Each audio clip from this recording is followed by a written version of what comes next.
Warp Speed's about a 7th grader named Marley Sandelsky who's a Star Trek geek, and he gets beat up every day after school. So he learns to run. He runs away from his problems, and he's really fast. And once he gets into middle school, the bullying just increases. But after a while, Marley realizes he kind of enjoys running, so even when the bullies stop chasing him, he keeps going because to him it's freedom. It's not so much that he's running away from the bullies, but he's running toward himself and finding out who he really is. I had written a trilogy about 3 kids, Millicent Min, Stanford Wong, and Emily Ebers, and each of their stories take place during the same summer, but each is from a different kid's point of view. In Stanford's story, there came a point where he had to choose between staying friends with his geeky best friend or becoming a star basketball player and becoming popular, and he chose popularity. Well, that kid that he betrayed was Marley Sandelsky, and Warp Speed is Marley's story, although all 3 of the other kids appear in his book as well. Marley lives in the old Rialto Theater that his parents own. They live upstairs and they have a small apartment.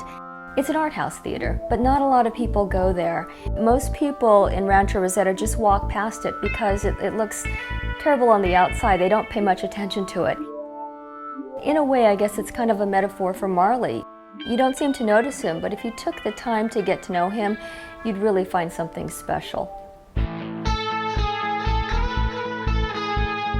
I do a lot of school visits, and not only is it fun for me to be able to talk to the kids, but I get to hear their stories.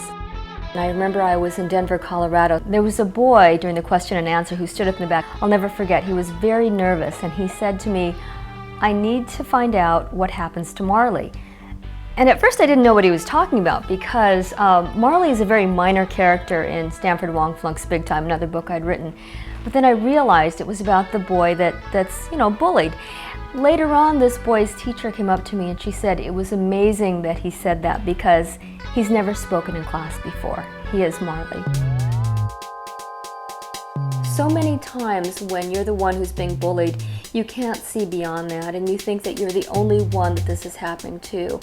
By reading the book and talking to others, you'll find that there are dozens, hundreds, thousands of kids that are being bullied every day at school, and I hope this helps shed light on the situation.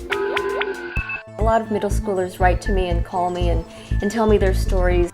The traumas and the dramas and everything that go on in middle school, it's just a wealth of things to write about, and it's also a lot of fun. I hope everyone enjoys the book.